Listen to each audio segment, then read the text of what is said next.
Price the Lord, ஹல்லேலூயா. கர்த்தருக்கு மகிமை உண்டாவதாக. இந்த நாளில் நாம் தேவனை ஆராதிக்க வந்திருக்கிறோம். தேவன் மகிமை உள்ள தேவன், மகத்துவமானவர்.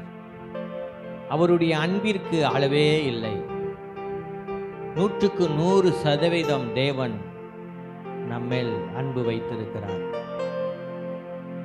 கல்வாரி சிலுவையிலே நமக்காக மரித்த தேவன், நாம் மரிக்க வேண்டிய இடத்திலே கர்த்தராகிய இயேசு கிறிஸ்து மரித்தார்.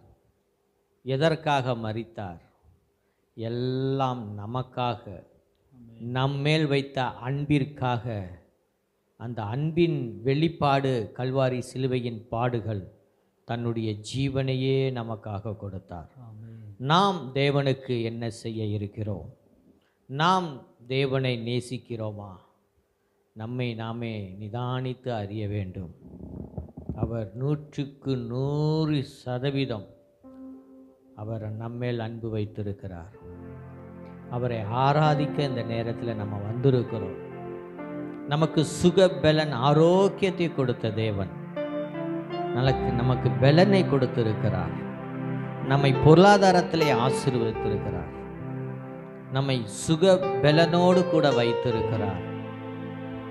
இன்றைக்கு எத்தனையோ மக்கள் இன்றைக்கு ஹாஸ்பிட்டலில் முடியாமல் எவ்வளவோ பாடுகளில் வியாதிகளோடு கூட இருக்கிறாங்க. ஆனால் கர்த்தருடைய பிள்ளைகளுக்கு தேவன் பலனை கொடுத்து, சத்துவத்தை கொடுத்து, ஆற்றி தேற்றி நம்மை தேவன் ஜீவனோடு கூட வைத்திருக்கிறார். எவ்வளவு அன்பு நம்ம மேலே, எவ்வளவு நேசம் நம்ம மேலே வைத்திருக்கிறார். நன்றியோடு உம்மை ஸ்தோத்தரிக்கிறேன். அப்பா, எங்களுக்காக பரிசுத்த ஆவியானவரை கொடுத்திருக்கீங்க. பரிசுத்த ஆவியானவர் எங்களை வழி நடத்துகிறார். இந்த ஆராதனையை பரிசுத்த ஆவியானவர் ஆளுகை செய்கிறார். தகப்பனே, உம்முடைய அன்புக்காக உமக்கு நன்றி. ஆதி காலத்திலே நாங்கள் வைத்த அன்பு மறுபடியுமாக அந்த அன்பு தொடரட்டும் ஆண்டவரே. ரட்சிக்கப்பட்ட பொழுது இருந்த அன்பு இந்த நாளில் அந்த அன்பு இல்லாமல் இருக்கிறது. நாள் முழுவதும் வேதத்தை வாசிப்போம். நாள் முழுவதும் அப்பா உம்மை ஆராதித்து கொண்டிருந்தோம். இந்த ஆதியில் இருந்த அன்பு மறுபடியுமாய் எங்களிடத்தில் தொடரட்டும். நன்றி.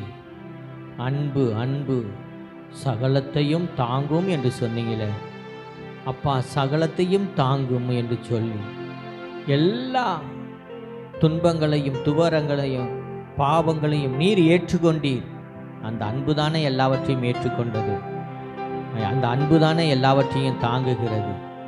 உம்மை நன்றியோடு நாங்கள் ஸ்தோத்தரிக்கிறோம். இந்த ஆராதனையில் நீர் எங்களோடு நடைபோட வேண்டுமாய் கூட நாங்கள் செபிக்கிறோம். தகப்பனே, பாடல்கள் பாடும் பொழுது உயிர் தெழுந்த வல்லமை வெளிப்படும்படியாய் நாங்கள் செபிக்கிறோம். அப்பா, நீர் எங்களை நினைப்பதற்கும் விசாரிப்பதற்கும் நாங்கள் எம்மாத்திரம் இந்த பூமியிலே நாங்கள் தோளும் சாம்பலுமாய் இருக்கிறோம். புல்லின் பூவுக்கு அப்பா நாங்கள் ஒப்பாய் இருக்கிறோம். அப்பா, உம்முடைய கிருபையினாலும் இரக்கத்தினாலும் இந்த நாளில் நாங்கள் நிலை நிற்கிறோம். தகப்பனே, உம்முடைய இரத்தத்தினாலே எங்களை நீதிமானாக்கி இருக்கிறீங்க. இந்த இரத்தத்தின் வல்லமை எங்களை தைரியமாய் கிருபாசன தண்டையிலே கொண்டு வந்து சேர்த்திருக்கிறது. தகப்பனே, அப்பா உமக்கு நன்றி செலுத்துகிறோம். அப்பா, உம்முடைய மாம்சத்தின் திரையின் வழியாக எங்களை மகா பரிசுத்த ஸ்தலத்திற்குள் அழைத்து வந்திருக்கிறீரே. உமக்கு நன்றி ராஜா. நன்றியோடு உம்மை ஸ்தோத்தரிக்கிறோம், துதிக்கிறோம். தகப்பனே, இந்த ஆராதனையில் நீங்கள் எங்களோடு பேசுங்க. எங்களுக்கு வெளிப்படும்படியாய் செபிக்கிறேன். 7 சபைகள் மத்தியில் உலாவின தேவன், இந்த நாளில் எங்கள் சபையிலே நீர் உலாவுகிறதற்காக நன்றி ராஜா. நன்றி. வந்த ஒவ்வொருவரையும் நீங்கள் ஆசீர்வதிங்க ஆண்டவர், ஆசீர்வதிங்க. தகப்பனே, வேதத்தை வாசிப்பதற்குண்டான ஆசீர்வாதம் வேணும். உம்மிடத்தில் நெருங்கி பழகுவதற்கு ஒரு ஆசீர்வாதம் வேணும் ஆண்டவரே. அப்பா, உம்மிடத்தில் நடைபோடுகிற ஒரு ஆசீர்வாதம் தகப்பனே, எங்களுக்கு ஆவிக்குரிய ஆசீர்வாதங்கள் வேணும் அப்பா. அந்த ஆவிக்குரிய ஆசீர்வாதத்தில் நாங்கள் வளர எங்களுக்கு கிருபை செய்யுங்க. நன்றி ராஜா, நன்றி நன்றி. இந்த உலகத்தில் உள்ள மக்கள் அப்பா வாங்கிய பொருள்னால நாங்கள் ஆசீர்வதிக்கப்பட்டிருக்கிறோம் என்று சொல்லி மேன்மை பாராட்டுகிறார்கள். ஆனால் நாங்கள் கர்த்தரை குறித்தே மேன்மை பாராட்டுகிறோம். கர்த்தரை தெய்வமாக கொண்ட ஜனம் பாக்கியமுள்ளது. நாங்கள் கர்த்தரை தெய்வமாக கொண்ட ஜனம் அப்பா. நாங்கள் பாக்கியவான்களாக இருக்கிறோம், நாங்கள் பாக்கியவதிகளாக இருக்கிறோம் ஆண்டவரை. நன்றி செலுத்துகிறோம், நன்றி செலுத்துகிறோம். இந்த ஆராதனை உம்மிடத்தில் நாங்கள் ஒப்பு கொடுக்கிறோம்.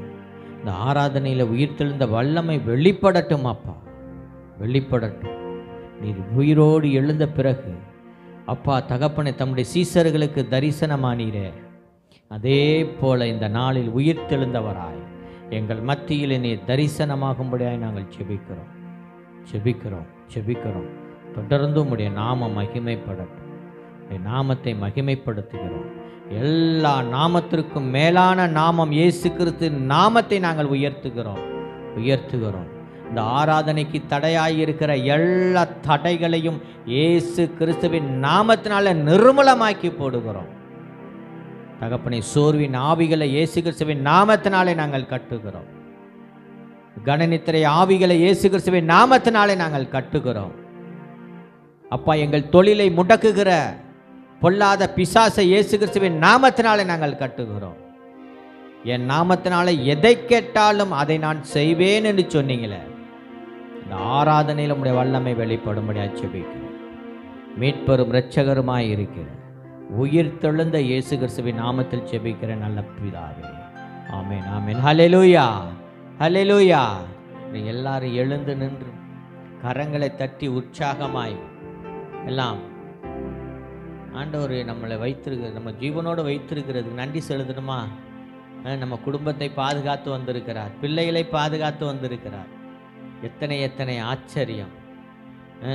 இந்த உலகத்தில் எத்தனையோ விபத்துகள் ஏற்படுகிறது, ஆனால் நம்மை எல்லா விபத்திலிருந்து பாதுகாத்து வந்திருக்கிறார். விபத்து ஏற்படாமல் நம்மை பாதுகாத்து வந்திருக்கிறார். ஆமே, ஆமே. இப்பொழுது எல்லாரும் கரங்களை தட்டி தேவனை மகிமைப்படுத்தும்படியாக 1-2 பாடல்களை பாடி ஆண்டவரை மகிமைப்படுத்துவோம். எல்லாம் உற்சாகமாக கரங்களை தட்டணும், சத்தம் வரணும். சத்தம் வருமா வராதா? வரும். ஆமென். சரி, உற்சாகமாக பாடுவோம். Price the Lord. கர்த்தருடைய பரிசுத்த நாமம் மகிமைப்படுவதாக. விடுதலை நாயகன் அவர். நம்முடைய பாவத்திலிருந்து விடுதலை கொடுக்கிற தேவன். நம்முடைய சாபத்திலிருந்து விடுதலை, கட்டுகளிலிருந்து விடுதலை, நோயிலிருந்து விடுதலை. நாம் விசுவாசத்தோடு நம்பிக்கையோடு அவர் என் கட்டுகளை எல்லாம் அறுப்பார் என்று விசுவாசத்தோடு நாம் பாடி கர்த்தரை துதிப்போம்.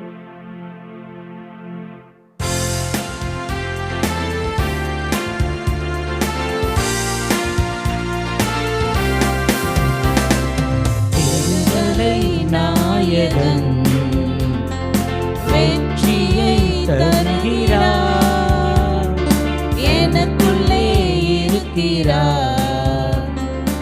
என்ன ஆனந்தம்! விடுதலை நாயகன் வெற்றியை தருகிறார், எனக்குள்ளே இருக்கிறார்.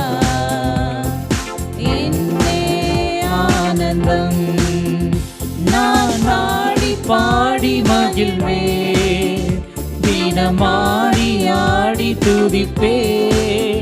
நான் பாடி பாடி மகிழ்வே, தினமாடி ஆடி துதிப்பே. எங்கும் ஓடி ஓடி சொல்லுவே, எங்கும் ஓடி ஓடி சொல்லுவே. என் இயேசு ஜீவிக்கிறார், என் இயேசு ஜீவிக்கிறார். விடுதலை நாயகன் வெற்றியை தருகிறார், எனக்குள்ளே இருக்கிறார்.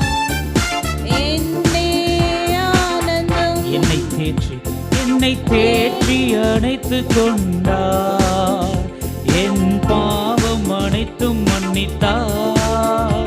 என்னை தேடி ஓடி வந்தார், என்னை தேற்றி அணைத்து கொண்டார், என் பாவம் அனைத்தும் மன்னித்தார், என் பாவம் அனைத்தும் மன்னித்தார். புது மனிதனாக மாற்றினார், மனிதனாக மாற்றினார். விடுதலை நாயகன் வெற்றியை தருகிறார், எனக்குள்ளே இருக்கிறார், என்னே ஆனந்தம். அவர் அன்பின் அபிஷேகத்தால் என்னை நிரப்பி நடத்துகின்றார், அவர் அன்பின் அபிஷேகத்தால் என்னை நிரப்பி நடத்துகின்றார். சாத்தானின் வலிமை வெல்ல, சாத்தானின் வலிமை வெல்ல அதிகாரம் எனக்கு தந்தார், அதிகாரம் எனக்கு தந்தார். விடுதலை நாயகன் வெற்றியை தருகிறார், எனக்குள்ளே இருக்கிறார், என்னே ஆனந்தம். செங்கடலை கடந்து செல்வே, யோர்தானை மிதித்து நடப்பே, செங்கடலை கடந்து செல்வே, யோர்தானை மிதித்து நடப்பே, எரிகோவை சுற்றி வருவே, எரிகோவை சுற்றி வருவே, எக்காலம் ஊதி ஜெயிப்பே, எக்காலம் மோதி ஜெயிப்பேன். விடுதலை நாயகன் வெற்றியை தருகிறார், எனக்குள்ளே இருக்கிறார், என்னே ஆனந்தம். விடுதலை நாயகன் வெற்றியை தருகிறார், எனக்குள்ளே இருக்கிறார், என்னே ஆனந்தம். நமக்காய் ஜீவன் விட்ட இயேசு கிறிஸ்து கல்வாரி சிலுவையிலே நம்முடைய எல்லா நோய்களையும் நீக்கி நம்முடைய சாபங்களை எல்லாம் முறியடித்து அவர் நமக்காக ஆசீர்வாதத்தை தருகிற தேவனாயிருக்கிறார். பிசாசின் சோதனையிலிருந்து நம்மை விடுவிக்கிற தேவனாயிருக்கிறார்.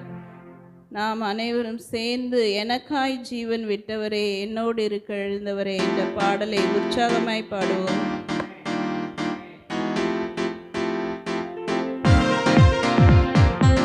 எனக்காய் ஜீவன் விட்டவரே, என்னோடு இருக்க எழுந்தவரே, எனக்காய் ஜீவன் விட்டவரே, என்னோடு இருக்க எழுந்தவரே, என்னை என்றும் வழி நடத்துவாரே, என்னை எண்ணிக்க வந்திடுவாரே, என்னை என்றும் வழி நடத்துவாரே, என்னை சந்திக்க வந்திடுவாரே. இயேசு போதுமே, இயேசு போதுமே, எந்த நாளிலுமே என் நிலையிலுமே எந்த வாழ்வினிலே இயேசு போதுமே. பிசாசின் சோதனை, பிசாசின் சோதனை பெருகிட்டாலும் சொந்து போகாமல் முன் செல்லவே, பிசாசின் சோதனை பெருகிட்டாலும் சொந்து போகாமல் முன் செல்லவே, உலகமும் மாமிசமும் மயங்கிட்டாலும் மயங்கிடாமல் முன்னேறவே, உலகமும் மாமிசமும் மயக்கிட்டாலும் மயங்கிடாமல் முன்னேறவே, இயேசு போதுமே, இயேசு போதுமே.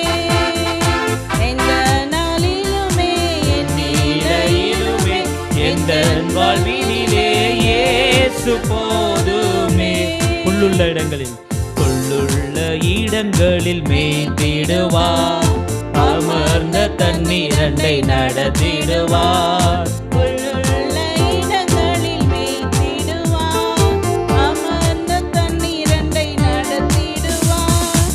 ஆத்துமாவை தினம் தேற்றிடுவார், மரண பள்ளத்தாக்கில் காத்திடுவார். ஆத்துமாவை தினம் தேற்றிடுவார், மரண பள்ளத்தாக்கில் காத்திடுவார்.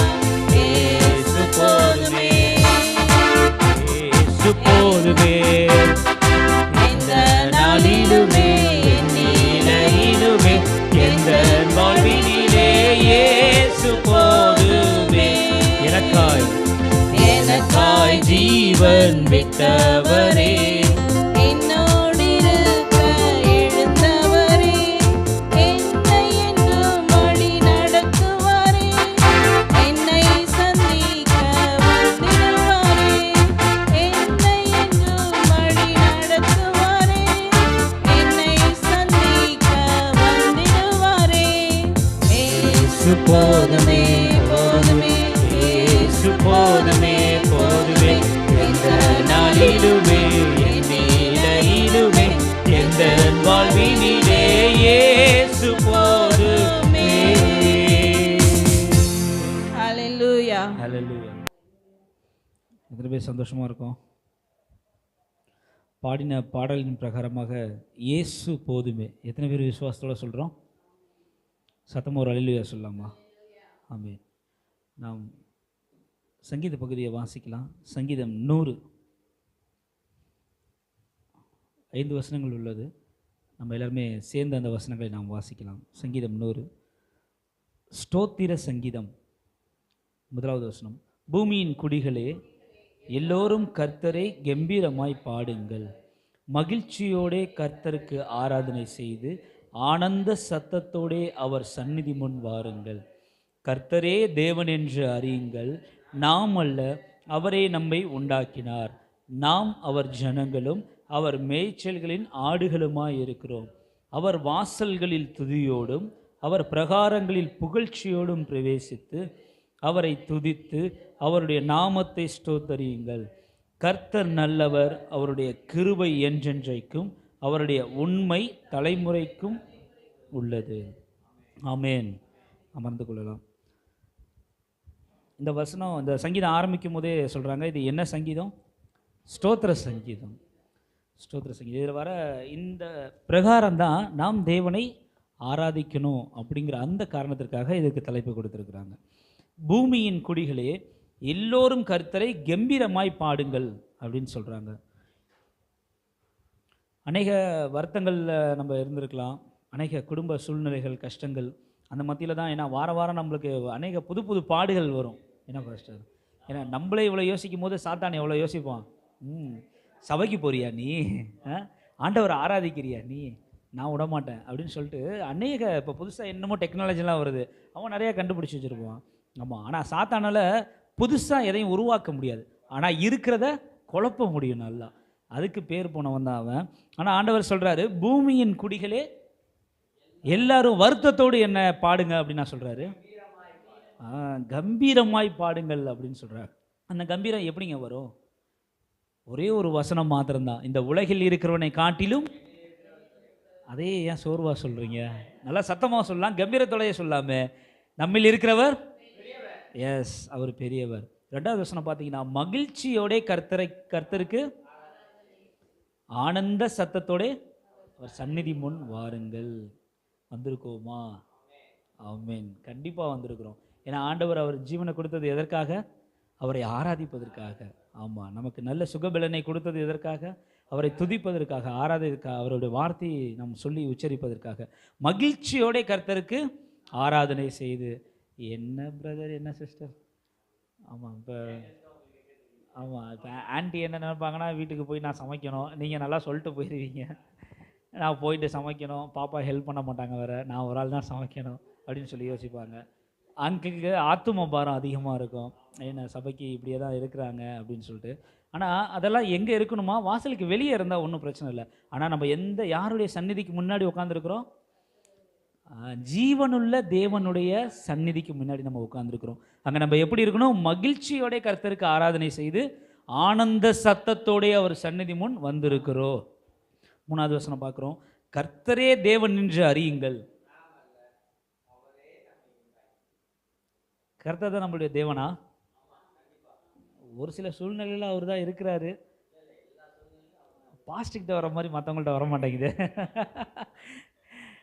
ஆமாம், ஏன்னா நாம் கர்த்தரோடு நடக்க வேண்டும். நடந்தோம்னா இந்த வார்த்தை என்றைக்குமே தயங்காமல் நம்மிடத்துல வெளிப்படும். கர்த்தரே தேவன் என்று அறியுங்கள், நாம் அல்ல அவரே நம்மை உண்டாக்கினார். அநேக சூழ்நிலைகளில் நம்ம பிள்ளைங்களை நம்ம அப்படி தானே திட்டுறோம். உன்னை பெற்றதுக்கு சும்மா இருக்கலாம் அப்படின்னுவாங்க. ஆமாம், ஆனால் நான் என்ன சொல்கிறாங்க? நாம் அல்ல அவரே நம்மை உண்டாக்கிறவர். அவரை நம்ம ஆராதிக்க வந்திருக்கிறோம். நாம் அவருடைய ஜனங்களும் மேய்ச்சல்களின் ஆடுகளுமாய் இருக்கிறோம் அப்படின்னு சொல்கிறாரு. நம்மளை குறித்து அவருக்கு தாங்க கவலை இருக்கணும். என் பிள்ளை எனக்காக வந்திருக்கானே, நான் என்ன இன்னைக்கு அவனுக்கு செய்ய போகிறேன்னு சொல்லிட்டு நம்மளை குறித்து அவருக்கு தான் கவலை அதிகமாக இருக்குது. இந்த வசனமும் அப்படி தான் சொல்லுது. அவருடைய ஜனங்களும் அவருடைய மேய்ச்சல்களின் ஆடுகளுமாய் இருக்கிறோமா. சும்மா மந்தையில் இருக்கிற ஆடு இல்லை, அவர் மேய்க்கப்படுகிற ஆடுகளாய் நாம் இருக்கிறோம். ஆண்டவர் நம்மளை வழி நடத்துகிறவராக இருக்கிறார், நம்மளை ஆதரிக்கிறவராக இருக்கிறார். அநேக கஷ்ட கண்ணீர்களில் நம்மளை கண்ணீர்களை துடைக்கிற தேவனாக இருக்கிறார். அந்த தேவனை தான் நாம் ஆராதிக்க வந்திருக்கிறோம். 4வது வசனம் ரொம்ப அழகான வசனம். அவர் வாசல்களில் அவர் பிரகாரங்களில் புகழ்ச்சியோடும் பிரவேசித்து அவரை துதித்து அவருடைய நாமத்தை ஸ்தோத்திரியுங்கள் அப்படின்னு சொல்கிறாங்க. எந்த கவலை கஷ்டம் கண்ணீர் என்ன வேணால் இருக்கட்டுங்க, அதுலேருந்து நாம் துதிக்கிறோம் பார்த்தீங்களா, அந்த ஆராதனையில் அவர் மகிமைப்படுகிற தேவனாக இருக்கிறார். 5வது வசனம். கர்த்தர் நல்லவர். அது ஒன்றே போதுங்க நம்ம துதிக்கிறதுக்கு. சிஸ்டர், நம்மளுக்கு கர்த்தர் நல்லவரா இல்லைங்களா? நல்லா சத்தமாக சொல்லாமே. அவர் மட்டும்தான் நல்லவர். நம்ம மனுஷனை நம்புவதை பார்க்கிறோம், தேவன் மேலே பற்றுதலாக இருக்கிறதே நமக்கு நலம். ஏன் அப்படி சொல்கிறாங்க அப்படின்னா, மனுஷன் ஒரு சூழ்நிலை நம்மளை ஏமாத்திடுவான், மறந்துடுவான், நம்மளை காயப்படுத்திடுவான், கஷ்டப்படுத்திடுவான். ஆனால் நம்மளை காயப்படுத்தினாலும் கட்டுகிற ஒருத்தர் இருக்கிறார். அவர் ஒருத்தர் மட்டும்தான். நம் கண்ணீரை துடைக்கிறவராக இருக்கிறார். நம் இருதயத்தின் ஆழத்தை ஆராய்ந்து அறிகிற தேவனாக இருக்கிறார். மனுஷன் முகத்தை பார்க்கிறான், கர்த்தரும் முகத்தை பார்க்கிறாரா? இருதயத்தை ஆராய்ந்து அறிகிறவராக இருக்கிறார். சும்மா மேலோட்டமாக பார்க்கிறவர்கள, நம் நினைவுகளை அறிந்திருக்கிற தேவனாக இருக்கிறார். நம்மை உள்ளங்கையிலே பொறித்து வைக்கிறவராக இருக்கிறார். அநேக ஏக்கங்கள்லையும் வருத்தங்கள்லையும் அநேக கேள்விக்குறியோடு நம்ம காலை பொழுதில் உட்கார்ந்துருக்கலாம். ஆனால் ஆண்டவர் இந்த நாளில் நாம் சொல்லுகிறார், உங்கள் கவலைகள் எல்லாவற்றையும் என் மேலே வைத்து விடுங்கள். ஏன் அப்படின்னா, அவர் நம்மை விசாரிக்கிற தேவன், அவர் நம்மை அரவணைக்கிற தேவன், நம்மை பாதுகாக்கிறவர், கண்ணீர்களை துடைக்கிறவர். அந்த தேவனை தான் நாம் இந்த நாளில் ஆராதிக்க வந்திருக்கிறோம். நம்ம எல்லாருமே எழுந்து நின்று தேவனுக்கு செலுத்த வேண்டிய கனத்தையும் மகிமையும் துதியையும் நாம் செலுத்த போகிறோம். யாருமே அமைதியாக இருக்க வேணாம், எல்லாருமே துதிக்கலாம். அப்பா, நீர் செய்த நன்மைகளுக்காகவும் நாங்கள் துதிக்கிறோம் ஆண்டவரே. ஸ்தோத்திரம் ஆண்டவரே. எங்கள் மத்தியிலே விழாவுகிறவரையுமே நாங்கள் துதிக்கிறோம் ஆண்டவரே. எங்கள் கவலைகள் கண்ணீர்களை துடைக்கிற தேவனாய் இருக்கிறவரையுமே நாங்கள் துதிக்கிறோம் ஆண்டவரே. இதோ கம்பீரத்தோடு ஆனந்த சத்தத்தோடு உடைய சந்நிதிகளை வர வைத்தவரையுமே நாங்கள் துதிக்கிறோம் ஆண்டவரே. கொடான கொடி நன்றி செலுத்துகிறோம் அப்பா. ஆமாண்டவரே, நீர் ஒருவரே நல்லவர் ஆண்டவரே, நீர் ஒருவரே வல்லவர் ஆண்டவரே, நீர் ஒருவரே வாக்கு மாறாதவர் ஆண்டவரே. மனுஷர்கள் எங்கள் நம்பின மனுஷர்கள் எங்களை கைவிட்டாலும் தேவன் எங்களை ஒருபோதும் கைவிடாதவராய் இருக்கிறவரையுமே நாங்கள் துதிக்கிறோம், நன்றி செலுத்துகிறோம் ஆண்டவரே.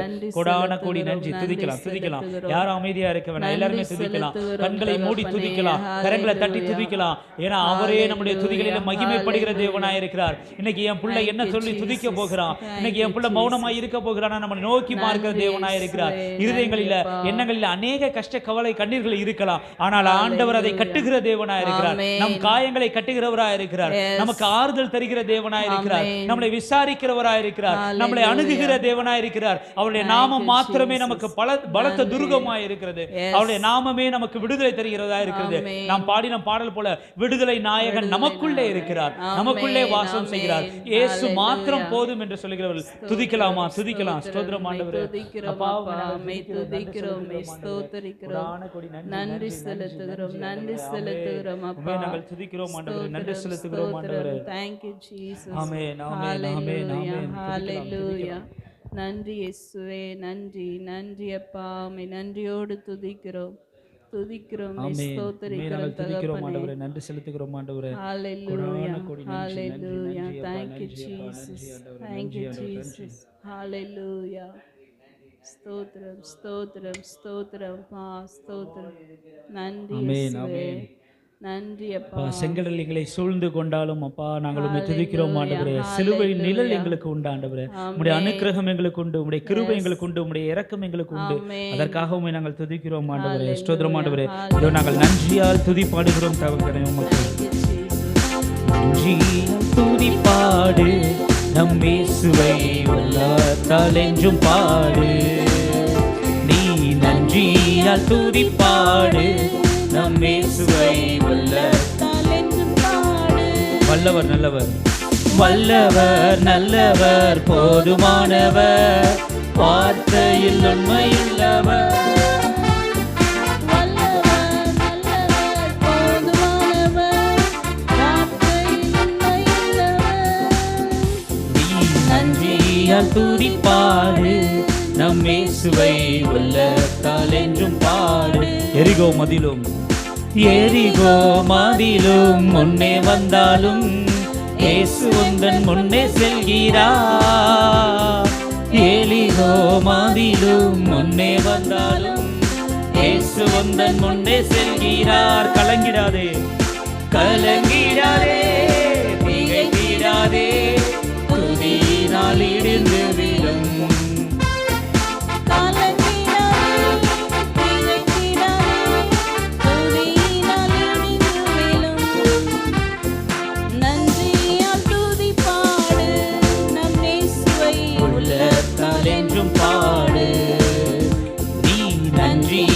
துதி பாடு நம் இயேசுவை உள்ளத்தால் என்றும் பாடு.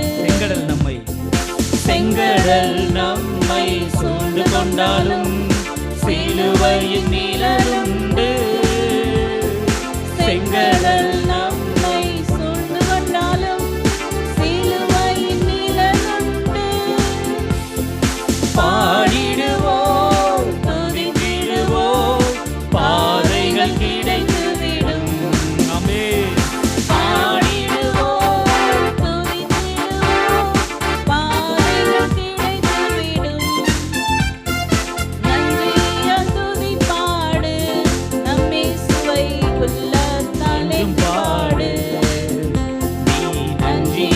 துதி பாடு நம் இயேசுவை உள்ளத்தால் என்றும் பாடு. வல்லவர் நல்லவர், வல்லவர் நல்லவர், போதுமானவர், வார்த்தையில் உண்மையுள்ளவர். இயேசு வல்லவர் நல்லவர், போதுமானவர், வார்த்தையில் உண்மையுள்ளவர். நன்றியால் துதி பாடு நம் இயேசுவை உள்ளத்தால் என்றும் பாடு. துதி பாடு நம் இயேசுவை உள்ளத்தால் என்றும் பாடு.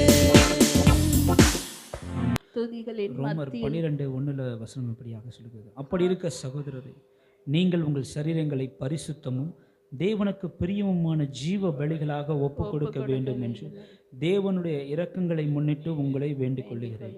இதுவே நீங்கள் செய்யத்தக்க புத்தியுள்ள ஆராதனை அப்படின்னு சொல்றாங்க. ஆண்டவர் வசனங்கள் மூலமா நமக்கு சொல்றாரு, நாம் ஆவி ஆத்மா சரீரம் முழுவதையும் நாம் அர்ப்பணிப்பதே தேவனுக்கு நாம் செய்கிற புத்தியுள்ள ஆராதனையாக இருக்குது அப்படின்னு சொல்றாரு.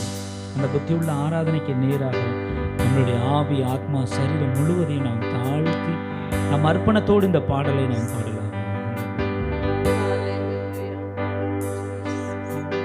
ஜீவன் தந்தி உம்மை ஆராதிக்க, வாழ வைத்தீர் உம்மை ஆராதிக்க, தெரிந்து கொண்டீர் உம்மை ஆராதிக்க, என்னாலும் ஆராதிப்பே,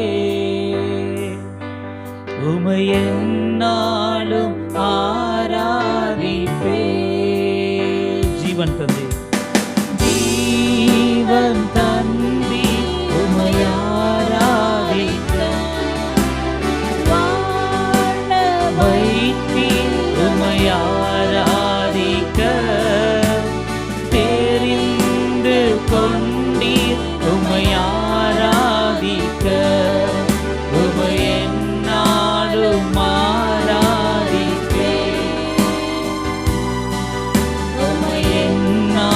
என்றும் ஆராதிப்பே. ஓ ஆராதனை ஆராதனை ஆராதனை ஓ நித்தியமானவரே ஆராதனை ஆராதனை ஆராதனை ஓ நித்தியமானவரே. நீரே நிரந்தரமானவர், நீரே கனத்துக்கு பாத்திரர், நீரே மகிமையுடையவர், உமை என்றும் ஆராதிப்பேன். நீரே நிரந்தரமானவர், நீரே கனத்துக்கு பாத்திரர், நீரே மகிமை உடையவர், உம்மை என்றும் ஆராதிப்பேன்.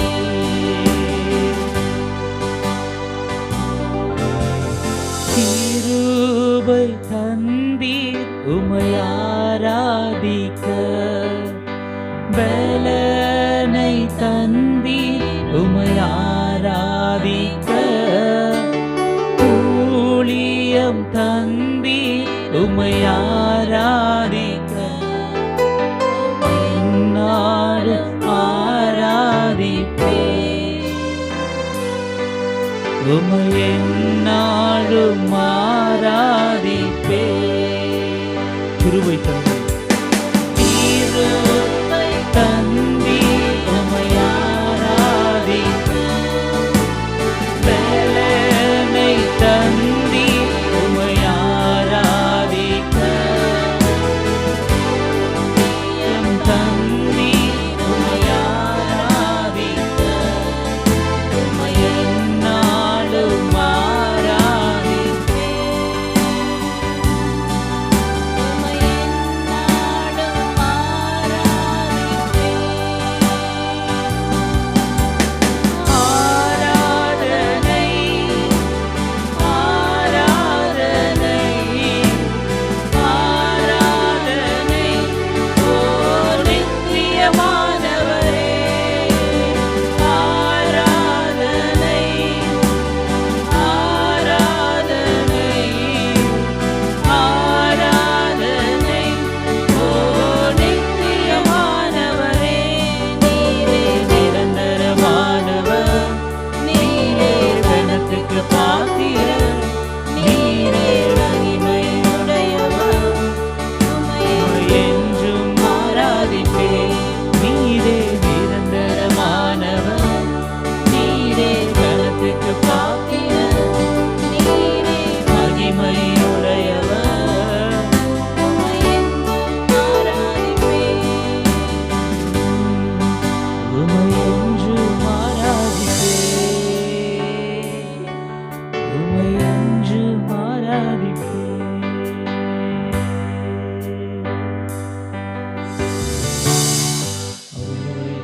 நம்முடைய ஆராதனை அங்கீகரிக்கிற தேவனாக இருக்கிறார். அவரை நம்ம ஊழியத்தை அங்கீகரிக்கிற தேவனாக இருக்கிறார். நம்முடைய பிரயாசத்தை அங்கீகரிக்கிற தேவனாக இருக்கிறார்.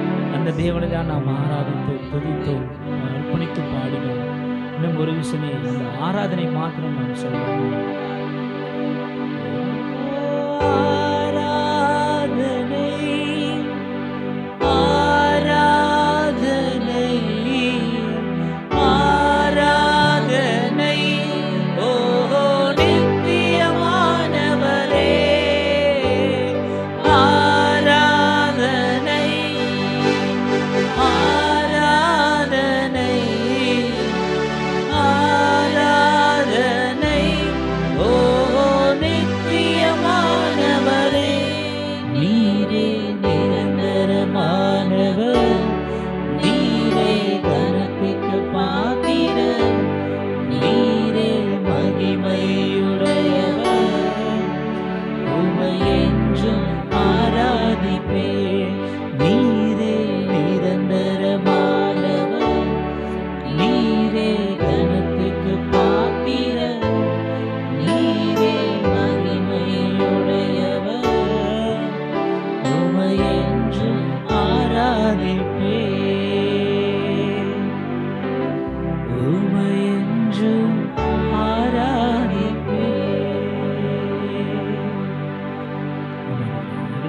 கன மகிமை எல்லாம் உமக்கு ஒருவருக்கு மாத்திரமே செலுத்துகிறோம். அப்பா, நாங்கள் சிறுகவும் உடைய நாம மாத்திரமே பெருகும்படியாக நாங்கள் துதிக்கிறோம் ஆண்டவரே. எங்கள் ஆராதனை அங்கீகரித்ததற்காக உமக்கு நன்றி. இயேசு கிறிஸ்துவின் மூலம் இருக்கிறோம் ஜீவனுள்ள நல்ல பிதாவே, ஆமென். பிரைஸ் த லார்ட், ஹல்லேலூயா. கர்த்தருக்கு மகிமை உண்டாவதாக. ஆமென். கர்த்தர் நல்ல ஒரு ஆராதனை தேவனுடைய பிரசன்னத்தில் அப்படியே உணர கிருபை செய்தார். ஆமென். நம்ம ஆவி ஆத்மா சரீரம் தேவனுக்குரியது. தேவன் நம் உள்ளத்திலே வாழ்கிறார். நாம் தேவனுடைய ஆலயமாக இருக்கிறோம். ஆமென். இன்றைக்கு நாம் எப்படி வாழ்ந்து கொண்டு இருக்கிறோம் என்பதை குறித்து நாம் நிதானித்து பார்க்க வேண்டும். இப்போ நம்ம வாழ்ந்து கொண்டு இருக்கிறோம் இந்த வாழ்க்கை ஒரு காலகட்டத்தில் நாம் தேர்ந்தெடுக்கப்பட்ட வாழ்க்கையாக இருக்கிறது. ரட்சிக்கப்படுவதற்கு முன்பாக சாப்பிடவே வழி இல்லாமல் இருந்தோம். நான் இருந்திருக்கேன். ரட்சிக்கப்படுவதற்கு முன்பாக சாப்பாட்டுக்கே வழி இல்லை. ரட்சிக்கப்பட்ட பின்பாடு சாப்பிட்றதுக்கே நேரம் இல்லை. அப்படி தான் ஓடிக்கிட்டு இருக்கு. இப்படி தான் தேவன் வழி நடத்துகிறார். ஒரு காலத்தில் நாம் தேர்ந்தெடுக்கப்பட்ட வாழ்க்கை இந்த நாளில் நாம் அனுபவித்து கொண்டிருக்கும் வாழ்க்கையாக இருக்கிறது. அது வாழ்க்கை என்பது நமக்கு ஆசீர்வாதமாக கூட இருக்கலாம். அது கஷ்டமான, போராட்டமான, கடினமான ஒரு வாழ்க்கையாக கூட இருக்கலாம். ஏன்னா இன்றைக்கு இந்த நாளில் ஆதி அப்போஸ்தலர் காலத்தில் சீஷர்கள் மேல் ஊற்றப்பட்ட பரிசுத்த ஆவியானவர் பெந்தைக்கோஸ்தே நாள், இந்த ஞாயிற்றுக்கிழமை பரிசுத்த ஆவியானவர் சீஷர்கள் மேல் ஊற்றப்பட்ட அந்த பெந்தைக்கோஸ்தே நாளாக இன்றைக்கு சபைகளிலே கடைபிடித்து கொண்டிருக்கிறார்கள். இதை தான் நம்ம வாசிக்கலாம். அப்போஸ்தலரின் புஸ்தகம் 2வது அதிகாரம் 1-2 வசனங்களை கூட நம்ம வாசிக்கலாம். பெந்தெகோஸ்தே என்னும் நாள் வந்தபோது அவர்கள் எல்லாரும் ஒருமனப்பட்டு இந்த நாளில் நாம் எல்லாரும் ஒருமனப்பட்டு இங்கே வந்திருக்கிறோம். ஒருமனப்பட்டு இங்கே வந்திருக்கிறோம்னா இன்றைக்கி ஞாயிற்றுக்கிழமை ஆராதனை இருக்குன்னு எல்லாத்துக்கும் தெரியும். அதனால் நம்ம எல்லாரும் கேள்விப்பட்டு ஒரு மனசாக நம்ம இங்கே வந்திருக்கிறோம். நம்ம இங்கே வந்ததுனால தேவன் தம்முடைய தேவனுடைய ஆவியானவர் இந்த நாளில் நம்மை நிரப்பினார். ஆவியானவர் இல்லாமல் நம்ம சத்தியங்களை நாம் புரிந்து கொள்ளவே முடியாது. தேவனுடைய ரகசியங்களை நாம் தெரிந்து கொள்ளவே முடியாது. நான் வேதத்தை ஒவ்வொரு நாளும் படிக்க அதில் வித்தியாசமான காரியங்களை, வெளிப்பாடுகளை ஆவியானவர் வெளிப்படுத்தி கொண்டே இருக்கிறார். இப்போ மத்தேயு அதிகாரம் எத்தனையோ தடவை படிச்சிட்டோம். ஆனால் புதுசாக ஒவ்வொரு தடவை படிக்க ஒரு புது ரெவலேஷன், வெளிப்பாடுகள் வந்து கொண்டே இருக்கிறது. ஒவ்வொரு வசனத்தை நான் தியானம் பண்ணும் பொழுதும் அது என்னன்னா வெளிப்பாடுகள், அந்த வசனத்துக்கு புது வெளிப்பாடுகளை ஆவியானவர் கொடுத்து கொண்டு இருக்கிறார். வேதத்தை படித்து முடித்து புரிந்து கொண்டவர்கள் இந்த உலகத்திலேயே யாருமே கிடையாது. ஆவியானவர் தான் நமக்கு கற்றுக் கொடுக்கிறார். அப்போ பெந்தைக்கோஸ்தே என்னும் நாள் வந்தபோது சீஷர்கள் ஒருமனப்பட்டு கூடியிருந்த பொழுது ஆவியானவர் ஊற்றப்பட்ட நாள், அதுதான் பெந்தைக்கோஸ்தே நாள். வாசிங்க. அப்பொழுது பலத்த காற்று அடிக்கிற முழக்கம் போல வானத்திலிருந்து சடிதியாய் ஒரு முழக்கம் உண்டாகி அவர்கள் உட்கார்ந்திருந்த வீடு முழுவதையும் நிரப்பிற்று. வீடு முழுவதும் அந்த ஆவியினாலே நிரப்பப்பட்டார்கள். பரிசுத்த ஆவியானவர் அந்த வீடு முழுவதும் நிரப்பினது. அப்பொழுது ஊற்றப்பட்ட அந்த பரிசுத்த ஆவியானவர் இந்த நாளில் நம் மத்தியிலும் நம்மேல் ஊற்றி கொண்டு தான் இருக்கிறார். அன்றைக்கு ஊற்றப்பட்ட அந்த பரிசுத்த ஆவி அந்த பூமி முழுவதும் அது நிரப்பப்பட்டு பூமியே மறுசுழற்சியாக மாற்றப்பட்டது. மறுசுழற்சி மனிதர்கள் மத்தியிலே ஒரு மாற்றத்தை கொண்டு வந்தது. அது நவமான பாஷைகளை கொண்டு வந்தது. வாசிங்க. அல்லாமலும் அக்கினிமயமான நாவுகள் போல ஆ, பிரிந்திருக்கும் நாவுகள் அவர்களுக்கு காணப்பட்டு ஆ, அவர்கள் ஒவ்வொருவர் மேலும் வந்து அமர்ந்தது. ஆ. அவர்கள் எல்லாரும் பரிசுத்த ஆவியினாலே நிரப்பப்பட்டு அவர்கள் எல்லாரும் பரிசுத்த ஆவியானவரால் நிரப்பப்பட்டு ம், ஆவியானவர் தங்களுக்கு தந்தருளின ஆ, வரத்தின்படியே ஆ. வெவ்வேறு பாஷைகளிலே பேசத் தொடங்கினார்கள். பாருங்க, ஆவியானவர் நமக்குள்ளே இருக்கிறாரா இல்லையா என்பதை நாம் எப்படி புரிந்து கொள்ள முடியும்? எப்படி தெரியும்? நம்ம சர்ச்சுக்கு போகிறோம், நம்ம ஆவியானவர் இருக்கிறாருன்னு பேசி கொண்டு இருக்கிறோம். உண்மையாகவே ஆவியானவர் நம் உள்ளத்தில் வாழ்ந்து கொண்டு இருக்கிறாரா அப்படி என்பதை நாம் எப்படி புரிந்து கொள்ள முடியும்? எப்படி நாம் அறிந்து கொள்ள வேண்டும்? பரிசுத்த ஆவியானவர் உங்களிடத்தில் வரும்பொழுது நீதியை குறித்தும் நியாய தீர்ப்பை குறித்தும் பாவத்தை குறித்தும் கண்டித்து உணர்த்துவார். ஒரு சின்ன தப்பு செஞ்சிட்டா போதும், ஆண்டவர் அந்த இடத்துல நீ தப்பு செஞ்சிட்ட அப்படின்னு சொல்லி நமக்கு உணர்த்துவார். ஏதாவது ஒரு இடத்துல பொய் பேசிட்டா ஆவியானவர் சொல்வார், நீ இந்த இடத்துல பேசியிருக்கக்கூடாது, இந்த இடத்துல நீ இப்படி செஞ்சுருக்கக்கூடாது, நீ செஞ்சது தப்பு, நீ இந்த இடத்துல பொய் பேசிட்ட அப்படின்னு சொல்லி ஆவியானவர் நம்மைக்கு என்ன செய்வார்? குற்றப்படுத்தி இதை நீ திருத்திக்கோன்னு சொல்லும் பொழுது நாம் என்ன செய்வோம்? நம்மை திருத்திக் கொள்கிறோம். இதற்காகத்தான் ஆவியானவர். ஏன் ஆவியானவர் நமக்கு கொடுக்கப்பட்டிருக்காருன்னா, இயேசு கிறிஸ்துவின் மணவாளனுக்கு ஏற்ற ஒரு மணவாட்டியாய் நம்மை அலங்கரிப்பதற்கு, நம்மை பரிசுத்தப்படுத்தி, அப்போ அவர் பரிசுத்தராக இருக்கிறார், அந்த ஈக்குவலுக்கு நீ வரணும், அந்த ஈக்குவலுக்கு நீ இருந்தால் தான் அவரோட கூட நீ இணைய முடியும். அதனால் பரிசுத்த ஆவியானவர் ஒவ்வொரு நாளும் நம்மை அப்படியே புதுப்பித்து கிறிஸ்து என்னும் மணவாளனுக்கு ஏற்ற ஒரு ஜோடியாக, மணவாட்டியாக இந்த சபையை தேவன் அலங்கரிக்கிறார்.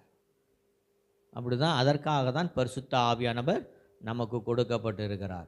இன்னொன்று, பரிசுத்த ஆவியானவர் நமக்குள்ளாரே இருக்கும் பொழுது வேதத்துக்குரிய அந்த வாஞ்சை படிக்க வேண்டும், இன்னும் நாம் புரிஞ்சு கொள்ள வேண்டும். தேவனுடைய வார்த்தையின் மேலே அதை படிக்கணுன்ற ஒரு வாஞ்சை உண்டாகும். அதுதான் பரிசுத்த ஆவியானவர் உள்ளார இருக்கிறார் என்பதற்குண்டான அடையாளம். நான் தூங்கிக்கிட்டே இருப்பேன், ஆனால் என் சோல் ஆண்டவரோட பாட்டு பாடிக்கிட்டே இருக்கும். என் சோல் என்ன ஆகும்னா ஆண்டவரோட பாட்டு பாடும். எழுந்திரிக்கும் போதே அந்த பாட்டை பாடிட்டு தான் இருப்பேன். அந்த நாள் முழுவதும் அந்த பாட்டு தான் ஓடிக்கிட்டு இருக்கும் மூளையில். நான் நினைப்பேன், இப்படியே பாடிக்கிட்டு இருந்தால் என்ன ஆகுறது? பாட்டு தானே பாடுவோம், என்ன பாட்டு தானே பாடிக்கிட்டேன். இதை விட ஒரு மேன்மையான காரியம் என்ன? நமக்கு என்ன வேணும்? சரிங்களா? அப்போ அந்த காலையில் எழுந்திரிச்சு அந்த பாட்டு எனக்கு அரைக்குறையாக தான் தெரியும், முழுசாலாம் பாட தெரியாது. சரியா? அப்போ என்ன செய்வேன்? அந்த யூடியூப்பில் இருக்கிற அந்த பாட்டை சாங்ஸை போட்டு முழுமையாக நான் கேட்டுக்கிட்டு இருப்பேன். அப்படிப்பட்ட அதுதான் ஆவியானவர். நாம் தூங்கிக்கிட்டு இருந்தாலும் நம்ம சோல் தேவனோடு இணைக்கப்பட்டு அவருடைய காரியங்களையும் வசனங்களையும் அவருடையத்திலிருந்து வரக்கூடிய மகிமையான காரியங்களை நம்ம அந்த சோல் என்ன செய்யும்? அதை பெற்றுக்கொள்ள முடியும். அதான் சொல்கிறாரு 3 யோவான் 1, பிரியமானவர்களே, உன் ஆத்துமா வாழ்கிறது போல நீ எல்லாவற்றிலும் வாழ்ந்து சுகமாக இருக்கும்படி வேண்டுகிறேன். நம்முடைய ஆத்துமா எந்த அளவுக்கு ஸ்பிரிச்சுவலில் ஆவிக்குரிய விஷயத்தில் வளர்ந்துருக்கிறதோ அந்த அளவுக்கு தான் இந்த பூமிக்குரிய வாழ்க்கையிலே நாம் நிலை நிற்க முடியும், பூமிக்குரிய வாழ்க்கையை நம்மளால் வாழ முடியும். ஆவிக்குரிய வாழ்க்கையிலே நீங்கள் எதுவுமே நடக்காமல் எந்த ஒரு விஷயத்தையுமே செய்யாமல் நம்ம ஆத்துமா தோய்ந்து போய் இருக்கும் பொழுது நமக்கு கவலை பெருசாக தெரியும், துன்பம் பெருசாக தெரியும். ஏன்னா ஒரு சின்ன விஷயமானா கூட அது என்ன செய்யும்? பெரிய விஷயமா நமக்கு தெரியும். அதுதான் நம்ம ஆத்துமா எந்த அளவிற்கு ஆவியில் வளர்ந்துருக்கிறதோ அந்த அளவுக்கு இந்த உலகம் சின்னதாக தெரியும். இந்த உலகத்தின் காரியங்கள் பெருசாகவே தெரியாது. சரியா? அதுதான் ஆவியானவர். நம்ம ஆத்துமா ஆண்டவரோடு தேவனோடு எப்பொழுதும் இணைக்கப்பட்டதாக இருக்க வேண்டும். அந்த செல்ஃபோன் இருக்குது, எல்லாம் செல்ஃபோன் எல்லார் கையிலையும் வச்சுருக்கீங்க. அந்த டவர் கிடைக்கலைன்னா என்ன அவதிப்படுறீங்க, என்ன பிரச்சனை வருது? ஐயோ டவர் இல்லை. அந்த மாதிரி தான் நம்மளும் எப்போவுமே தேவனோடு அந்த டவரோடு இணைக்கப்பட்டிருக்கணும். சிக்னல் கிடச்சிக்கிட்டே இருக்கணும். என்ன சிக்னல் இருந்தால் தான் நமக்கு எங்கே இணைச்சிருக்கணும்? தேவனோடு இணைக்கப்பட்டிருக்கணும். நம்ம ஃபோனோடு தான் நம்ம பெரும்பாலும் இணைக்கப்பட்டிருக்கிறோம். ஆண்டவரோட இணைக்கப்படுறது கம்மி. எங்கள் வீட்டு பக்கத்தில் பார்த்தீங்கன்னா இன்றைக்கி பசங்க, சின்ன பசங்க காலையிலேருந்து மதியானம் வரையிலும் செல்ஃபோனையே நோண்டிக்கிட்டு இருக்காங்க. என்ன தான் இருக்குமோ தெரியல. பார்த்தீங்கன்னா வெயில் சுள்ளுன்னு அடிக்குது, அதை கூட தெரியலங்க. அப்படி விளாண்டுக்கிட்டு இருக்கிறாங்க படிக்கட்டில். வெளியில் இந்த மொட்டை வெயிலில் உட்காந்துக்கிட்டு ஃபோன் விளையாடுறாங்க. இன்றைக்கி செல்ஃபோன்னால் இன்றைக்கி மக்கள், வாலிப பிள்ளைகள் சீரழிந்து கொண்டு இருக்கிறார்கள். பார்க்கலாம், ஏதோ ஒரு முக்கியமான காரியம். செல்ஃபோன் என்ன, விஞ்ஞானம் எதுக்கு நெட்டு கொடுத்துருக்காங்க? விஞ்ஞானம் வளர்ந்தது அறிவை வளர்த்து கொள்வதற்கு, நம்ம வாழ்க்கையை அழித்து கொள்வதற்கு இல்லை, அறிவை வளர்த்து கொள்வதற்கு. அது நிறைய நாலேஜ் இருக்கும், வளர்த்துக்கணும். அடுத்தடுத்து செல்ஃபோன் அடிமைத்தனத்தின் வாழ்க்கையாக இருக்குது. இன்றைக்கி பிசாசானவன் எப்படியெல்லாம் செய்யணுமோ அப்படியெல்லாம் இன்றைக்கி மக்களை வஞ்சித்து கொண்டு இருக்கிறான். சரி, ஓகே. அப்போ இந்த பரிசுத்த ஆவியானவர், பெந்தெகோஸ்தே நாளில் ஊற்றப்பட்ட அந்த ஆவியானவர் இப்பொழுது நம்மத்திலே கிரியை செய்து கொண்டு இருக்கிறார். அப்போஸ்தலரின் புத்தகம் 1வது அதிகாரம் 5வது வசனத்தை கூட நம்ம வாசிப்போம்.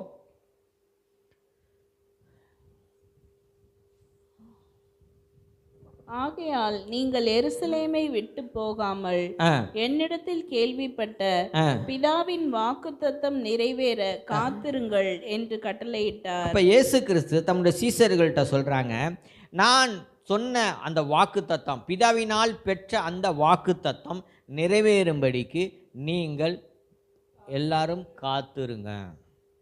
காத்திருக்கணும். பரிசுத்த ஆவியானவர் நம்முடைய வாழ்க்கையில் என்ன திட்டம் நோக்கம் இருக்கோ அதை நிறைவேற வரைக்கும் நம்ம என்ன செய்யணும்? காத்துக்கிட்டு இருக்கணும். இது சொன்ன வாக்கு தத்தம் நிறைவேறுக்கு என்ன வாக்கு தத்தம் கொடுத்தால் யோவேல் 2:28 சொல்லியிருக்கிறாரு.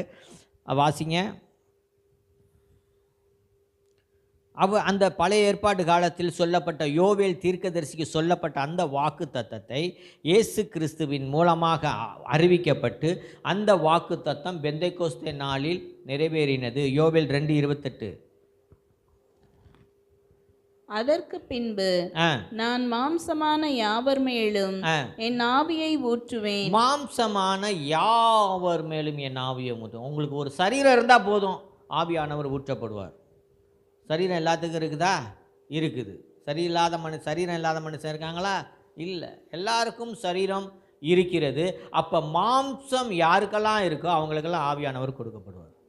மாம்சமான யாவர் மேலும் என் ஆவியை ஊற்றுவேன். அப்பொழுது உங்கள் குமாரரும் உங்கள் குமாரத்திகளும் தீர்க்க தரிசனம் சொல்லுவார்கள்.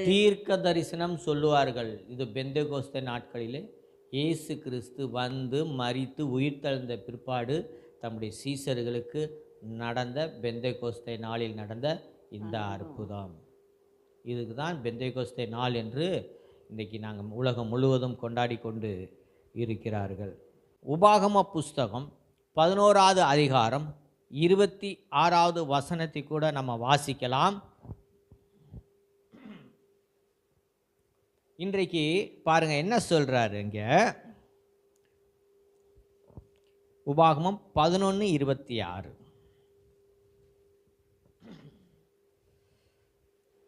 இதோ இன்று நான் உங்களுக்கு முன்பாக, இங்க பாருங்க, இதோ இன்று நான் உங்களுக்கு முன்பாக ஆசீர்வாதத்தையும் சாபத்தையும் வைக்கிறேன்.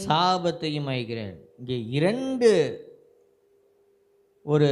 ரெண்டு விதமான காரியத்தை தேவன் இங்கே வைக்கிறார். ஒன்று ஆசீர்வாதம். இப்போ உங்கள் முன்னாடி 2 தட்டு இருக்கு. 2 தட்டில் இங்கே ஆசீர்வாதம், இங்கே சாபம், 2 வச்சிருக்கிறாரு. இப்போ நான் என்ன சூஸ் பண்ணுறேன் அப்படிங்கிறத பொறுத்து தான் இருக்குது. எதை நான் நோக்கி பார்க்கிறேன், எதை நான் அதை எடுக்கிறேனோ அப்படி தான் என்னுடைய வாழ்க்கை நடைமுறை அப்படி தான் இருக்கிறது. நான் ஆசீர்வாதத்தை எடுத்தேன் என்றால் நான் வாழ்நாள் முழுவதும் ஆசீர்வாதமாக இருக்க முடியும். நான் சாபத்தை நான் எடுத்துக்கொண்டேன் என்றால் அந்த வாழ்க்கை சாபமான வாழ்க்கையாகவே இருக்கும். இங்கே ஆசீர்வாதத்தையும் சாபத்தையும் தேவன் வைக்கிறார். அப்போ நாம் எதை சூஸ் பண்ணுறோமோ அதன்படி தான் நம்முடைய வாழ்க்கை இருக்கிறது. அப்போ 27வது வசனத்தை கூட வாசிக்கும் பொழுது என்ன சொல்லுகிறார்?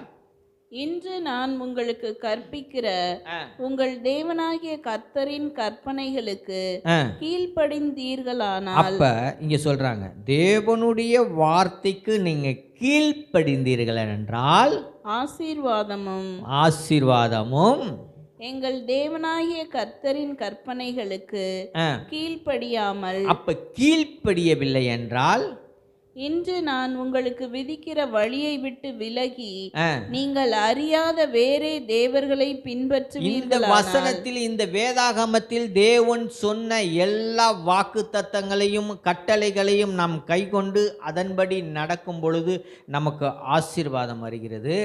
அப்படி தேவன் சொல்லிய கட்டளைகளுக்கு கீழ்ப்படியாமல் தேவனை விட்டுவிட்டு அந்நிய தேவர்களை நீங்கள் வணங்கும் பொழுது, அந்நிய கட்டளைகளை நீங்கள் கை கொள்ளும் பொழுது என்ன வரும்? சாபம் வரும் என்று இங்கே சொல்லியிருக்கிறார். அப்போ 2 காரியத்தை தேவன் முன் வைக்கிறார். சரிங்களா? ஒன்று ஆசீர்வாதம், 2வது சாபம். ஆசீர்வாதம் என்றால் என்ன? தேவனுடைய வார்த்தைக்கு கீழ்ப்படிவது தான் ஆசீர்வாதம். ஆண்டவர் ரொம்ப எளிமையாக ஒவ்வொரு காரியத்தையும் செய்வார் நம்முடைய வாழ்க்கையில். நம்ம ரொம்ப அப்பா வார்த்தைக்கு கீழ்ப்படினுன்னும் போது ஏதோ ஒரு 10 கிலோ வெயிட்டை தூக்கி தலையில் வச்சுக்கிட்டு நம்மளை அவருடைய வார்த்தைக்கு நடக்க சொல்லுவார், அப்படிலாம் கிடையாது. ரொம்ப சிம்பிள். தேவன் மோசைக்கு என்ன சொன்னார்? உன் கோலை உயர்த்தி பிடி, அந்த சமுத்திரம் பிறக்கும். கோலை உயர்த்தி பிடிக்கிறது கஷ்டமா? என் மைக்கு இருக்குது, இதை பிடிச்சிக்கிட்டே இருக்கேன், இந்த மாதிரி தான் பிடிக்கணும். அப்படி தான் பிடிச்சார். ஆனால் தேவன் அந்த சிவந்த சமுத்திரத்தை 2ஆக பிளந்தார். சரிங்களா? அதுதான் ஆடு மேய்க்கிற கோலை வச்சே அற்புதத்தை செஞ்சார். அது சிம்பிளாக இருக்கும் ஆண்டவர் சொல்கிறது.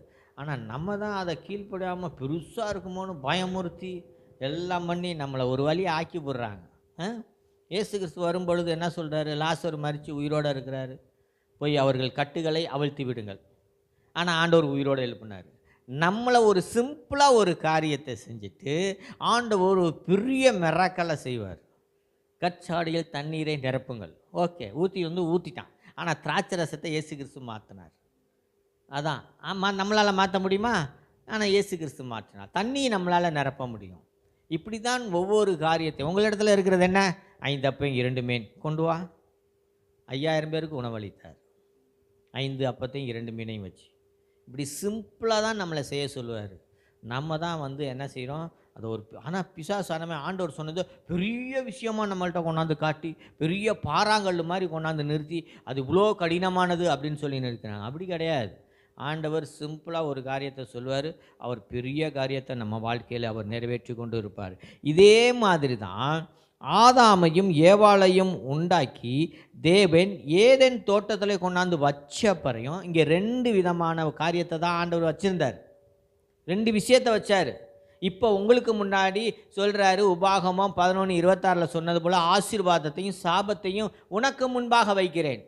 இதே எக்ஸாம், இதே மாதிரி தான் அங்கே ஆதாமுக்கும் ஏவாளுக்கும் கொண்டாந்து வச்சார். என்ன? ஒன்று ஜீவ விருட்சத்தின் கனி, இன்னொரு நன்மை தீமை கனி. நீ எதை சூஸ் பண்ண? ஏவாள் போய் அழகா போய் நல்லா கீழ்ப்படியாத என்ன நன்மை தீமை அறிகிற கனியை போய் கேட்டு அதை புசிச்சு இன்ன வரையிலும் பாடு அனுபவிச்சுக்கிட்டு இருக்கோம். இயேசு கிறிஸ்து தான் மனு குலத்தை மீட்க எல்லாத்தையும் மீட்டெடுத்தார். சரிங்களா? இன்றைக்கு அதே எக்ஸாம், அன்றைக்கு ஆதாமுக்கும் ஏவாளுக்கும் தேவன் என்ன அந்த 2 விஷயத்தை வைத்தாரோ அதே தான் இன்றைக்கு உங்களுக்கும் எனக்கும் வச்சுக்கிட்டு இருக்கிறார். என்ன? ஆசீர்வாதம் இருக்குது, சாபம் இருக்குது. கீழ்ப்படிந்தினா உனக்கு இது, கீழ்ப்படிலினா உனக்கு சாபம். சாபமான வாழ்க்கை வாழ்கிறது ரொம்ப கடினம், ரொம்ப கஷ்டம், வாழவே முடியாது. பாவத்தோடு ஒருத்தன் வாழ்ந்தானா அவ்வளோதான். சரிங்களா? அது அவ்வளோ கொடூரமானது. இங்கே மட்டும் இல்லை, போய் கந்தக அக்கினிலையும் போய் வேகணும், நரகத்தில் போய் வேகணும். நரகத்தில் பார்த்தீங்கன்னா அக்கினி எரியுமா, புழு சாவாதான், புழு சாவாதான், அப்படி இருக்குமா. கத்தணும் கதறணும், வாழ்நாள் எல்லாம் நித்தியமாய் அக்கினி கடலிலே போய் பங்கடைவான்னு சொல்லியிருக்கு. இயேசு கிறிஸ்துவை ஏற்றுக்கொள்ளாதவர்கள், இயேசு கிறிஸ்துவை மறுதலித்து போனவர்கள் என்ன எல்லா காரியங்களையும் தேவன் என்ன செய்கிறாரு, எல்லா மக்களையும் இரண்டாம் மரணமாகிய அக்கினி கடலிலே பங்கடைவார்கள் என்று வெளிப்படுத்துதலில் சொல்லியிருக்கு. நம்ம ரொம்ப ஜாக்கிரதையாக இருக்கணும். இன்றைக்கி நம்ம ரொம்ப கீழ்ப்படிதல் ரொம்ப முக்கியமாக இருக்குது.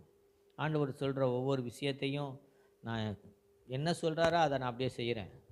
சில விஷயம் எனக்கு பிடிக்காது, இருந்தாலும் செய்ய சொல்லுவார், போ கீழ்ப்படி அப்படின்னு. அப்படி தான் நம்ம செஞ்சுக்கிட்டு இருக்கோம். நம்ம நினைக்கிறோம் இந்த உலகத்தில் நல்ல வசதியாக இருந்தால் நம்ம தேவன் ஆசீர்வச்சிருக்கிறாரு அப்படின்னு நம்ம நினைக்கிறோம். அப்படி கிடையாது. கல்வாரி சிலுவையில் மரணத்தினால் வாங்கி தந்த ரட்சிப்பை விட பணத்தால் வாங்கிய பொருள்களையே ஆசீர்வாதமாக எண்ணிக்கொண்டு இருக்கிறார்கள். இன்றைக்கி மக்கள் அப்படி தான் இருக்கிறாங்க. எனக்கு வீடு கொடுத்துருக்கிறாரு, காரு கொடுத்துருக்கிறாரு, எல்லாம் கொடுத்துருக்கிறாரு. ஆனால் ஆவிக்குரிய வாழ்க்கை எப்படி இருக்கிறது? ரட்சிப்பு ஒரு மனுஷனுக்கு ஒரு விசேஷமான ஒரு ஆசீர்வாதமான காரியமாக இருக்குது. எடுத்துக்கிறேன். ஏன்னா ரட்சிப்பு தான் ஒரு மனுஷனுக்கு ஆசீர்வாதம். அவனுக்கு அதுதான் என்னவா இருக்குது? ஆசீர்வாதம். அந்த ஆசீர்வாதம் தான் நமக்கு வேணும். தேவன் நம்ம ஒவ்வொருவரையும் அழைத்ததற்கு ஒரு நோக்கம் உண்டு, ஒரு திட்டம் உண்டு. சும்மா சாதாரணமாக எல்லாரையும் கூப்பிட்டு வா வா வா வா அப்படின்னு கூப்பிட்டு நோக்கம் இல்லாமல் தேவன் அழைக்கவே மாட்டார். இங்கே உட்காந்துருக்க ஒவ்வொருவரையும் குறித்து தேவன் ஒரு திட்டத்தோடு தான் அழைச்சிருக்கிறார். அழைக்கும் போது திட்டத்தோடு அழைக்கிறாரு. ஆனால் நாம் எந்த அளவுக்கு தேவனுடைய வார்த்தைக்கு செவி கொடுக்குறோமோ அந்த செவி கொடுக்க நாம் தேவனுடைய திட்டத்திலே நாம் ஓடிக்கொண்டே இருக்கிறோம். பவுல் அதான் செய்தார். நான் ஆண்டவரே நீர் என்ன செய்ய, என் வாழ்க்கையில் நீர் என்ன செய்ய சித்தமாக இருக்கிறீர், நான் என்ன செய்ய வேண்டும்? அப்போ அவர் சொன்ன நோக்கத்தில் பவுல் ஓடுறார், நிறைவேற்றுகிறார். ஜீவ கிரீடத்தை பெற்றுக்கொள்ளும் அளவுக்கும் அவர் ஓடுறார். அந்த ஓட்டத்தை நோக்கி தான் நம்ம ஓடிக்கொண்டே இருக்க வேண்டும். நம்ம அழைத்ததின் நோக்கம் இருக்குது. என்ன அழைச்சதுக்கு ஒரு நோக்கம் இருக்குது. நான் பல நாள் ஆண்டவர்கிட்ட கேட்டிருக்கேன், என்னை ஏன் இப்படி அழைச்சி ஒரு இடத்த கொடுத்து ஆராதனை நடத்தணும், இப்படியெல்லாம் எதற்கு அழைச்சிங்க? நான் போன வாரம் ஆண்டவர்கிட்ட ரொம்ப சண்டை போட்டேன். 1 மணி நேரம் ஆண்டவர்கிட்ட சண்டை போட்டுக்கிட்டு இருந்தேன். என்னை ஏன் இப்படி அழைச்சிங்க? என்னை எதற்காக தேர்ந்தெடுத்தீங்க?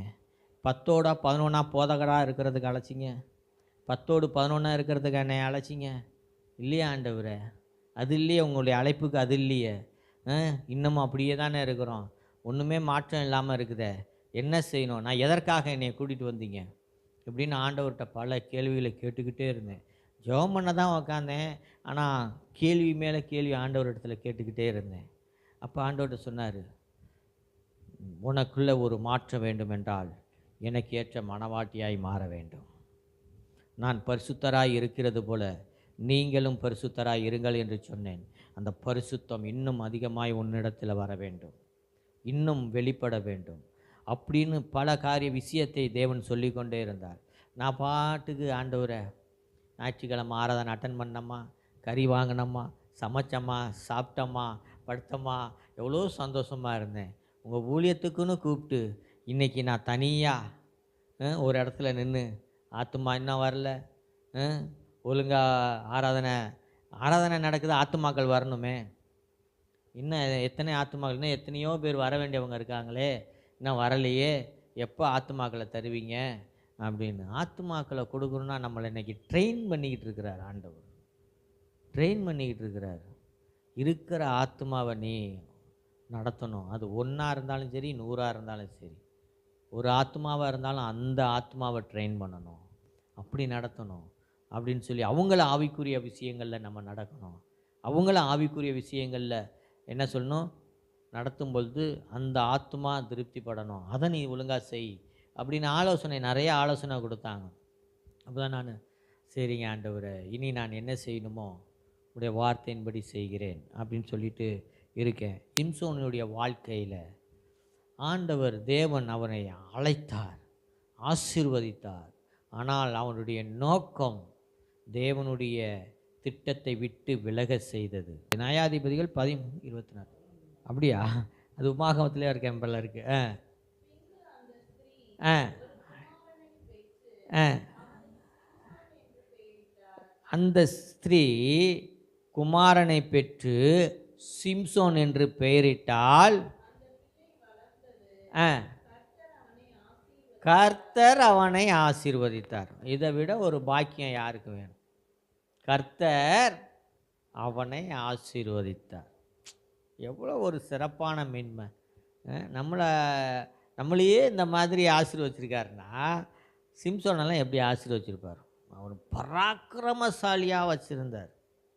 பராக்கிரமசாலியாக அவன் சொல்கிறான், நான் ஆண்டவர் அழைக்கும் போது சிம்சோன் சொல்கிறார், நான் மனாசே குடும்பத்தில் சும்மா ஏழ்மையானவன், பயந்தாங்குழியாக இருந்தேன். பயந்தாங்குழி, நான் எது ஒன்றுனா சண்டைன்னா நான் 100 அடியில் போய் தள்ளியிருப்பேன். அப்படி இருந்த என்னைய போய் கூப்பிட்றீங்களேப்பா. அந்த மாதிரி ஆள் தான் வேணும். அந்த மாதிரி ஆள் தான் வேணும். இப்போ நான்லாம் ஆரம்பத்தில் எங்கள் என்னைய பாஸ்டாக ஆர்டினேஷன் கொடுத்தாங்க. அப்போ என்ன செய்வார், அவர் என்னையை கூப்பிட்டு தான் ஜெபம் பண்ண வைப்பார் ஃபஸ்ட்டு ட்ரெயின் பண்ணுறதுக்கு. நான் என்ன செய்வேன், கூப்பிட போகிறாரோன்னு போய் ஒளிஞ்சிக்கிட்டு தான் நிற்பேன். பாஸ்டர் பின்னாடி ஐயோ கூப்பிட போகிறாருன்னு அவர் கரெக்டாக ரமேஷ் வா ஜெபம் பண்ணுன்னு சேரை போட்டு பின்னாடி உட்காந்துருப்பேன். அப்படி பயம், என்ன கூப்பிட்டு விடுறாங்கன்னு. எனக்கு பாஸ்டர் ஆகணும், நான் ஊழியக்காரன் ஆகணும்னு கொஞ்சம் கூட விருப்பம் இல்லை. நானும் என் தேவனும் தனி ரூமில் பேசிக்கிட்டு இருப்போம். நானும் தேவனும் ரூமில் பேசிக்கிட்டு இருப்போம். ஆண்டவர் என்னிடத்துல பேசுவார், நான் முகமுகமாய் பார்ப்பேன். அதுதான் ஒரு சிறப்பு. ஆண்டவர் இடத்துல முகமுகமாய் பார்ப்பேன்.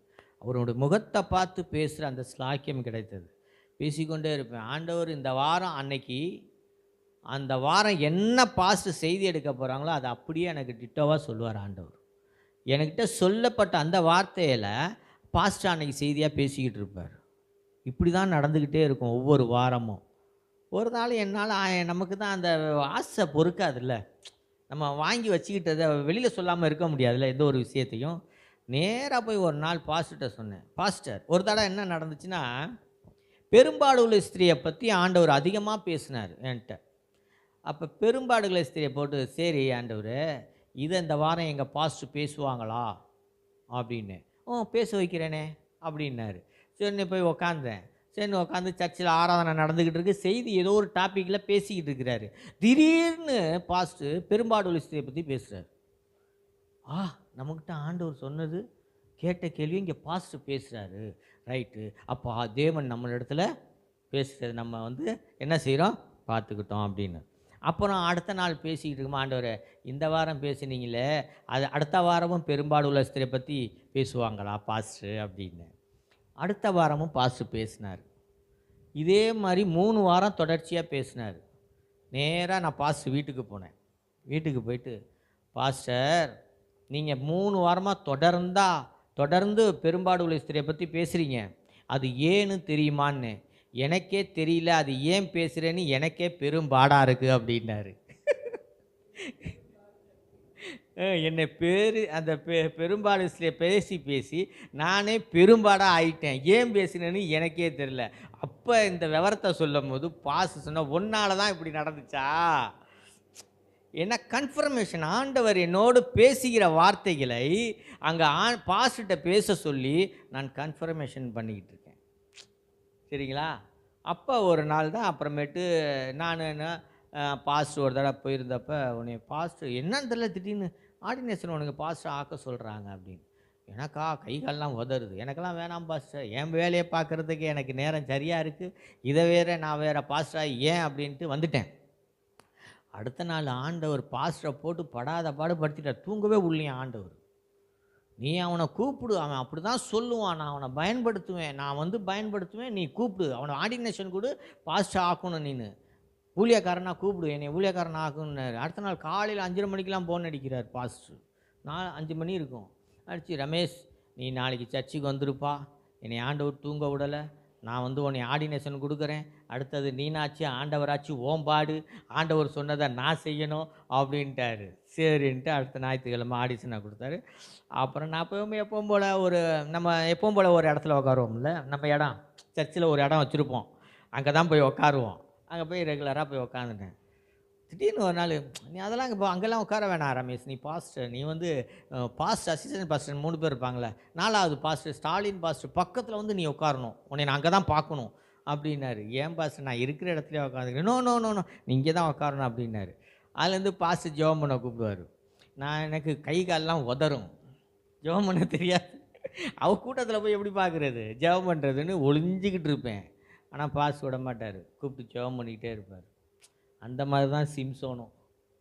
என்ன அழைச்சப்ப கை காலெலாம் உதறுச்சு. ஆனால் தேவன் ஒரு திட்டத்தை வச்சுருந்தார். ஒரு தாடையின் எலும்பை வச்சு 1000 பேரை ஆண்டவர் கொல்ல வச்சார். பராக்கிரமசாலியாக வச்சுருந்தார். ஆனால் என்ன, தேவனுடைய திட்டத்தில் சிம்சோனை நிற்கவில்லை. என்ன செஞ்சார் வாசிங்க, நியாயாதி 14 1 2 3 வாசித்துட்டு முடிக்கலாம், டைம் ஆயிடுச்சு. ஆ ஆ ஆ ஆ ஆ ஆ ஆ பாருங்க, ஒரு அடிமையின் பெண்ணு, பெலிஸ்தர் வந்து தேவனுக்கு பிடிக்காத ஜனம், அது அடிமைத்தனத்தின் பெண்ணாக இருக்கிறாங்க. அவங்கள போய் சிம்சோன் கல்யாணம் பண்ணுன்றிருக்கான் தேவனுடைய விருப்பம் இல்லாமல். அப்போ அவங்க அம்மா சொல்கிறாங்க, நம்ம சொந்தக்காரத்துலேயே புள்ள இல்லையா, நம்ம குளத்துலேயே புள்ள இல்லையா, நீ ஏன் அங்கே போய் இப்போ பெலிஸ்தர் புள்ள அடிமைத்தனத்தின் ஜனத்திலிருந்து நீ போய் மனைவியாக இருக்கணும் அப்படின்னு சொல்லும் பொழுது, அப்போ என்ன நடக்குது, தொடர்ந்து வாசிங்க. அப்பொழுது அவன் தாயும் அவன் தகப்பனும் அவனை நோக்கி, நீ போய் விருத்த சேதனம் இல்லாத பெலிஸ்தர் இடத்தில் ஒரு பெண்ணை கொல்ல வேண்டியதென்ன, உன் சகோதரரின் குமாரத்திகளிலும் எங்கள் ஜனம் அனைத்திலும் பெண் இல்லையா என்றார்கள். சிம்சோன் தன் தகப்பனை நோக்கி, அவள் என் கண்ணுக்கு பிரியமானவள், அவளையே எனக்கு கொல்ல வேண்டும் என்றான். பாருங்க, கண்ணுக்கு இதே தான் ஆதாம் காலத்துலேயும் நடந்துச்சு. பார்ப்பதற்கு அழகும் புசிப்பதற்கு ஏற்றதுமாக இருந்துச்சான். அந்த மாதிரி சிம்சோன் சொல்கிறான், பார்க்கறதுக்கு அழகாக இருந்தா இன்பமா. பார்த்துக்கங்க, இப்படி தான் போய் மாட்டிக்கிறாங்க. அப்புறம் 6 மாதத்தில் டைவர்ஸுக்கு நிற்கிறாங்க. சரியா, அப்படி நடக்க. அப்போ ஆண்டவர்கிட்ட ஒரு நடந்தது என்ன, நியாயாதிபதிகள் 16:28 வாசிக்கும் பொழுது அந்த இடத்துல நீங்கள் வாசிங்க, அந்த நியாயாதிபதிகள் புஸ்தகத்தெல்லாம் வாசிங்க. என்ன டைம் எடுத்து வாசிக்கலாம், நேரம் கிடைக்கிறப்பனாச்சும் வாசித்து தெரிஞ்சுக்குங்க என்ன நடந்திருக்கு அப்படின்னு. அப்போ அடிமை பெண்ணை கல்யாணம் பண்ணவன், தேவனுடைய திட்டத்திட்டு விட்டு விலகினவன், கடைசியில் கண்கள் பிடுங்கப்பட்டவனாய் பெலிஸ்தருடைய நாட்டில் காசா பட்டணத்தில் வாசிங்க அதை. அப்பொழுது சிம்சோன் கர்த்தரை நோக்கி கூப்பிட்டு, கர்த்தராகிய ஆண்டவரே, நான் என் 2 கண்களுக்காக. அடுத்துக்கு முன்னாடி நியாயாதிபதிகள் 16:1 வாசிங்க. பின்பு சிம்சோன் காசாவுக்கு போய், இப்போ யுத்தம் நடந்துகிட்டு இருக்குல்ல, இஸ்ரேலுக்கு காசா பட்டணம் நடந்துகிட்டு இருக்குங்களா, அந்த காசா பட்டணத்துல சிம்சோன் இருந்தாது. சரிங்களா, இப்போ யுத்தம் நடந்துகிட்டு இருக்கு, அந்த காசா பட்டணத்தில் சிம்சோன் இருக்கிறாரு. அங்கே போய் அங்கே ஒரு வேசியை கண்டு அவளிடத்தில் போனான். அப்ப தேவனுடைய திட்டத்தை இவன் விலகி கொண்டே இருக்கிறார். அழைக்கப்பட்டவர், தேவனால் ஆசீர்வாதத்தை பெற்றுக்கொண்ட மனுஷன், பராக்கிரமசாலியாக இருந்தவர், இன்னைக்கு அடிமைத்தன பெண்ணை கல்யாணம் பண்ணிட்டு காசால போய் தேவனுக்கு விரோதமான விபச்சாரம் பண்ணி அவன் தேவனுடைய சமூகத்தை விட்டு விலகி இருக்கிறான். இந்த காலகட்டத்தில் நாம் தேவனுக்கு விரோதமாய் பாவம் செய்வோம் என்றால் மனம் திரும்புகிற காலமாய் இருக்கிறது. தேவனோடு ஒப்புரவாகி, ஆண்டவரே மனம் திரும்ப எனக்கு கிருபை செய்யுங்க. அதில் 16:20 அப்போ வாசிங்க, 16:28. அப்பொழுது சிம்சோன் கர்த்தரை நோக்கி அப்ப கூப்பிட்டு சிம்சோன் கர்த்தரை நோக்கி ஒரு விண்ணப்பத்தை ஏறெடுக்கிறாரு. இங்கே கண்கள் பிடுங்கப்பட்டவனாய், தூண்களின் நடுவிலே கைகள் கட்டப்பட்டவனாய் அங்கே இருக்கும் பொழுது அப்ப சிம்சோன் ஒரே ஒரு காரியத்தை தேவனிடத்துல வேண்டாரு. என்ன வேண்டாரு? கர்த்தராகிய ஆண்டவரே, கர்த்தராகிய ஆண்டவரே, நான் என் 2 கண்களுக்காக ஒரே தீர்வையாய் பெலிஸ்தர் கையிலே பழி வாங்கும்படிக்கு இந்த ஒரு விசை மாத்திரம் என்னை நினைத்தருளும். ஒரு விசை மாத்திரம் என்னை நினைத்தருளும். அந்த பலத்தை கொடுங்க, ஆவியானவர் எனக்குள்ள வரட்டும் அப்படின்னு சொல்லி அடுத்து என்ன நடந்தது? தேவனே பலப்படுத்தும் என்று சொல்லி சிம்சோன் அந்த வீட்டை தாங்கி நிற்கிற 2 நடுத்தூண்களில் ஒன்றை தன் வலது கையினாலும் மற்றொன்றை தன் இடது கையினாலும் பிடித்து கொண்டு என் ஜீவன் பெலிஸ்தரோடே கூட மடிய கடவுது என்று சொல்லி பலமாய் சாய்க்க அந்த வீடு அதில் இருந்த பிரபுக்கள் மேலும் எல்லா ஜனங்கள் மேலும் விழுந்தது. இவ்விதமாய் அவன் உயிரோடு இருக்கையில் அவனால் கொல்லப்பட்டவர்களை பார்க்கிலும் அவன் சாகும்போது அவனால் கொல்லப்பட்டவர்கள் அதிகமாய் இருந்தார்கள். ஒரே ஒரு விஷயம் தேவனிடத்துல கடைசியா கேட்கிறேன், ஆண்டவரை ஒரு விஷயம் மட்டும் அந்த பரிசுத்த ஆவியானவரை கொடுங்க, அந்த பலத்தை கொடுங்க. இந்த தூணை அசைக்கும் பொழுது அந்த பில்டிங்கே அப்படியே உட்காந்து எல்லாம் செத்து போயிட்டாங்க. ஒரே ஒரு விஷயம், ஆசீர்வாதத்தை பெற்றுக்கொண்டவன் பிற்பாடு சாப வாழ்க்கையில் அவன் கடந்து செல்லும் பொழுது அவனுடைய வாழ்க்கை மிகவும் பரிதாபத்துக்குரிய வாழ்க்கையாக இருந்தது. இதெல்லாம் எதற்கு நமக்கு எழுதி கொடுத்துருக்கிறார்? இதெல்லாம் நம்ம தெரிஞ்சுக்கிட்டு நம்ம ஆசீர்வாதத்தை தேவனோடு எப்படி இருக்க வேண்டும் என்பதை உணர்ந்து கொள்வதற்காக. நாளைக்கு நீங்கள் போய் நியாயந்திருப்பு காலத்தில் போய் நின்றுக்கிட்டு எனக்கு அதெல்லாம் எல்லாம் தெரியாதே, சொல்லியிருந்தால் நான் மனமாற்றம் அடைஞ்சிருப்பேனே அப்படின்னு நம்ம சொல்லிடக்கூடாதுன்னு தான் எல்லாத்தையும் எழுதி கொடுத்துருக்கிறாரு. அதனால் ஒழுங்காக பைபிளை படித்து என்னென்னலாம் எப்படி இருக்கலாம், தேவனுக்கு பிரியமானது என்ன, தேவனுக்கு பிரியமில்லாத காரியம் என்ன, எல்லாத்தையும் தெரிஞ்சுக்கிட்டு நம்ம நீதியும் நியாயமும் நடக்க வேண்டும். அதுக்காக தான் வேத வசனங்கள் நமக்கு கொடுக்கப்பட்டிருக்கு. சரிங்களா? நம்மை நீதியின் பாதையில் நடத்துகிறார். தாவீது தான் சொல்கிறாரு. தாவீது என்ன சொல்கிறாரு? உம்முடைய நீதியின் பாதையில் என்னை நடத்தும்.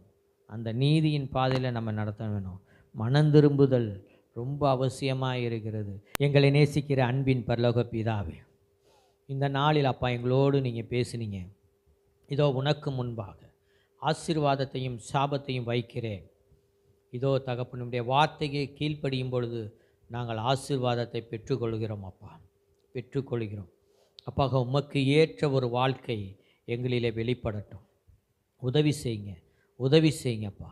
எங்களை இந்த நாளில் அப்பா, இந்த நாளில் அழைத்து வந்தமைக்காக நன்றி. உடைய வார்த்தையை கொடுத்ததற்காக நன்றி செலுத்துகிறேன். உம்முடைய ஜீவனுள்ள வார்த்தைகள் எங்களை ஒவ்வொரு நாளும் புதுப்பிக்கட்டும், வழி நடத்தட்டும். அப்பா உடைய வார்த்தையிலே நிலை நிற்க கிருபை செய்யுங்க. உம்முடைய வார்த்தை தகப்பனே கால்களுக்கு தீபமும் வாழ்க்கைக்கு வெளிச்சமாக இருக்குதே அப்பா. உமக்கு நன்றி செலுத்துகிறேன், நன்றி செலுத்துகிறேன். எங்கள் வாழ்க்கைக்கு வெளிச்சமாக இருக்கிற உம்முடைய வார்த்தைக்காக நன்றி.